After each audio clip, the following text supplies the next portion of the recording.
Do you have a belly like a basketball? Bigger? Are you struggling with bloating and heartburn that feels like your insides are burning with lava? Today we'll tackle the theory behind bloating, and by the end you'll learn how to get rid of it once and for all. Hi, I'm Mr. B, and this is the Health Theory channel, where I explore various health theories, compare them, gather scientific research and expert opinions, and then present them to you along with my commentary. So if you don't want to miss out on anything and want to truly take care of your health, make sure to subscribe to the channel. Many people deal with digestive problems and try all sorts of remedies, changing their diet, taking supplements, or adopting healthier lifestyles. Yet they often don't see the results they expect.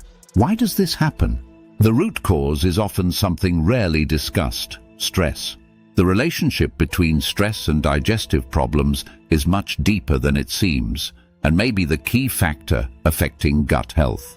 Our body operates through the autonomic nervous system, which includes the sympathetic system responsible for fight-or-flight responses, and the parasympathetic system that supports rest and digestion. It's during relaxation that processes essential for healthy digestion occur. Additionally, there's a third, less-known system, the enteric nervous system, which directly impacts digestive processes and works with the vagus nerve to connect the gut to the brain. The basic elements of digestion are the cells lining the intestines, enterocytes in the small intestine, and colonocytes in the large intestine. These small structures are responsible for absorbing nutrients such as vitamins, minerals, fats, and amino acids. A healthy layer of these cells and the mucus that protects them are critical for proper digestive function. However, stress can negatively affect these mechanisms, leading to problems like mucus erosion, the growth of harmful bacterial biofilms, or increased intestinal permeability, known as leaky gut syndrome. Under stress, the gut's microbiological balance often gets disrupted. Harmful microorganisms increase, microbial diversity decreases, and the body becomes more susceptible to infections and inflammation. Bacteria may begin feeding on intestinal cells, causing damage and exacerbating digestive issues. These processes can also lead to food allergies and autoimmune diseases. Emotional stress, stemming from difficult experiences or chronic tension, is one of the most destructive factors for gut health. Combined with other factors such as antibiotics, artificial sweeteners, processed foods, or chemicals, it creates an environment that deteriorates gut health. Moreover, prolonged use of medications that alter stomach pH or intravenous therapies can further weaken the digestive system. So what can be done? A key element is stress reduction. Relaxation exercises, meditation, walks or breath control can significantly improve digestive health. Supplements like L-glutamine help regenerate the intestinal mucosal lining, while probiotics and fermented foods help rebuild gut flora. However, for more serious problems like small intestinal bacterial overgrowth, SIBO, an elimination diet that restricts fiber and other symptom-triggering components may be necessary. Understanding how stress and other factors affect the digestive system is the first step toward making changes that can improve not only digestion, but overall health. Proper actions can bring relief and enhance the quality of life, even in severe cases. Bloating is the sensation of abdominal fullness, often associated with gas buildup in the gastrointestinal tract. It affects 16 to 30% of people and can cause discomfort, pain, and reduced quality of life. Bloating and distension are different. Bloating is a subjective feeling, like a balloon inflated in the stomach, while distension is a visible increase in abdominal girth. Both conditions can occur together or separately. The causes of bloating vary and include irritable bowel syndrome, IBS, eating quickly, consuming carbonated beverages, constipation, food intolerances, lactose, fructose, gluten, hormones, food allergies, overeating, celiac disease, medications, parasites, gas-producing foods like legumes, cancer, dehydration, gastroparesis, and gastroesophageal reflux disease. GERD. Symptoms include a feeling of abdominal fullness, difficulty breathing, shifting abdominal pain, and other more severe symptoms requiring a doctor's consultation, such as diarrhea, bloody stools, loss of appetite, rapid satiety, weight loss, stool changes, or worsening abdominal pain. Diagnosing bloating involves medical history, physical examination, palpation, abdominal auscultation, dietary tests, e.g., breath tests for food intolerances, and imaging tests, ultrasound, CT scans, endoscopy, when needed. Treatment depends on the cause. Lifestyle and dietary changes can relieve bloating, such as avoiding carbonated drinks, eating slowly, avoiding chewing gum, consuming fiber-rich foods, exercising regularly, and walking after meals. For constipation, increased fiber and fluid intake is recommended. Digestive enzymes, antacids, anti-foaming agents, or oral antifungal medications can also help. Addressing the root cause is crucial for bloating-related diseases. Continuing, the key to combating stress-related digestive problems lies in consciously managing daily stress. Start by incorporating relaxation techniques like breathing exercises, deep, mindful nasal breathing that activates the parasympathetic nervous system responsible for digestion and regeneration. Long walks in calm surroundings or moderate physical activities like yoga can also effectively lower cortisol levels, the stress hormone. Diet plays an equally important role. If your gut is sensitive, fermented products like sauerkraut, kimchi, or kefir can help rebuild healthy gut flora.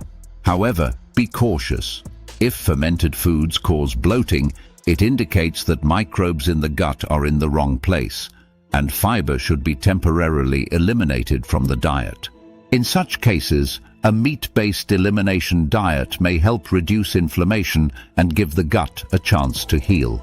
L-glutamine is another valuable support. This amino acid acts like a balm for damaged intestinal mucosa, promoting its regeneration and reducing permeability.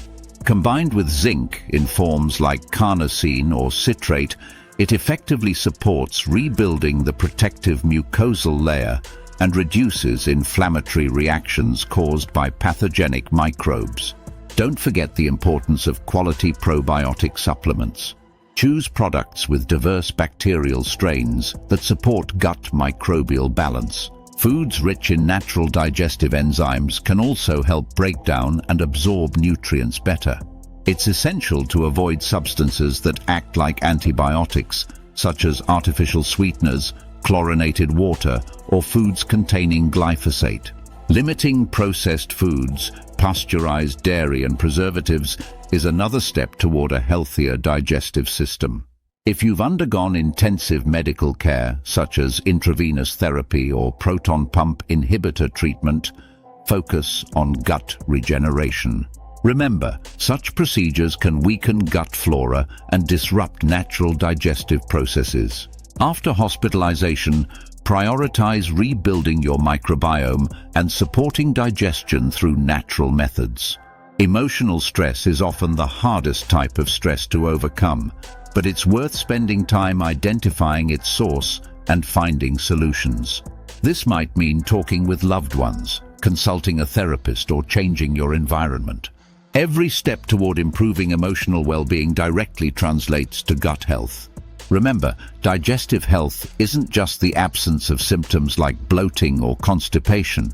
It's also the body's ability to absorb nutrients and maintain microbial balance. By working on stress reduction, a balanced diet, and supplemental support, you can create the foundation for a healthy, well-functioning digestive system. This will not only improve digestion, but also positively impact your overall well-being and quality of life. Now that you've subscribed to the Health Theory channel, let's move on to what really matters. On to the next health theory. Humans produce 0.2 to 1.5 liters of gas daily, primarily composed of hydrogen, carbon dioxide, and methane. These gases make up 99% of the total volume and are odorless. The characteristic unpleasant smell comes from small amounts of sulfur compounds like hydrogen sulfide, dimethyl sulfide, and methanethiol, as well as short-chain fatty acids produced during digestion. Diet significantly influences the quantity and composition of gases. People on plant-based diets like vegetarianism or veganism produce up to 7 times more gas than those on a standard diet. Increased fiber and fermentable carbohydrate intake leads to heightened fermentation and gas production, especially noticeable with bloating and other gut issues. The gut microbiota, consisting of dominant bacteria like firmicutes and bacteroidetes, plays a crucial role in gas production. These bacteria metabolize nutrients and produce gases as part of their processes. Hydrogen mainly results from fermenting indigestible carbohydrates like fiber and glycolysis, the breakdown of glucose for energy. Carbon dioxide is a product of carbohydrate fermentation and metabolic transformations, like converting pyruvate to acetyl-CoA. Methane forms from reducing carbon dioxide using hydrogen, a process carried out by archaea like Methanobrevibacter smithii. Methane, while reducing excess hydrogen and carbon dioxide in the gut, can cause health issues. Excess methane slows intestinal motility, leading to constipation and general discomfort.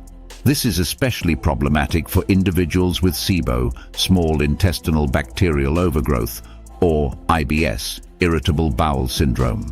Increased methane production is also linked to prolonged food transit in the intestines, exacerbating digestive problems. The adaptability of the gut microbiota to dietary changes is noteworthy.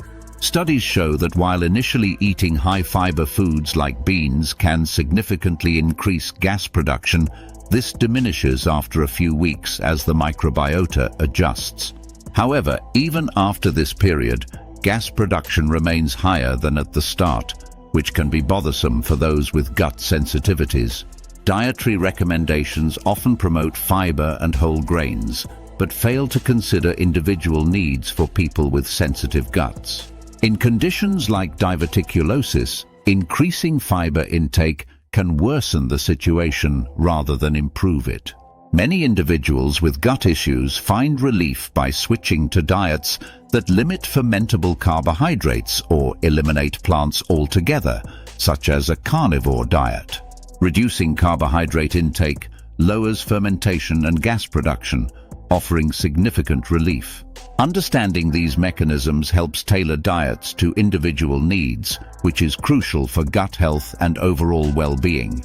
Excess methane in the gut guarantees immense discomfort. It slows bowel movements, leads to constipation, and further increases gas production, perpetuating a vicious cycle. It's absurd that dietary guidelines continue to glorify vegetables, whole grain bread, and grains as a cure-all. People with clear gut issues who know the pain and discomfort firsthand, often to the point of it being debilitating, deserve a clear answer. Higher fiber and fermentable carbohydrate intake won't help and will only worsen the situation. The dietary recommendations to eat more of what's healthy often lead to increased methane, more discomfort, and even greater problems. It's like digging your own grave while simultaneously undermining yourself, a straightforward path to worsening health. Statistics are unforgiving. Only about 23% of excess gases are expelled as flatulence or through breathing. The remaining 77% is converted into other products like methane, hydrogen sulfide, or acetate. This means most of the issue stays within and exacerbates gut discomfort. Mechanisms clearly demonstrate how a diet rich in fiber and fermentable carbohydrates can not only worsen existing problems, but also be their cause. Increased production of hydrogen, carbon dioxide, and methane is a direct consequence of higher consumption of such components. The same goes for lactose intolerance. If someone is intolerant, even small amounts of lactose can lead to increased gas production. Healthy individuals eating dairy products are unlikely to experience this issue to the same extent. Relief often comes only when people reduce or completely eliminate all those healthy foods from their diet.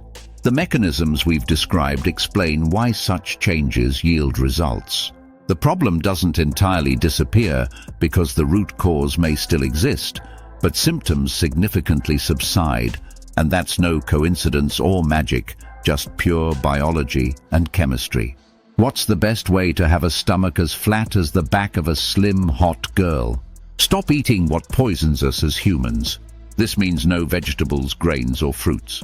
But we'll delve deeper into this topic in future episodes. So remember to subscribe to the Health Theory channel because there's a lot more health theory to come. After all, one theory says you haven't subscribed yet, but that's just a theory, right? Right?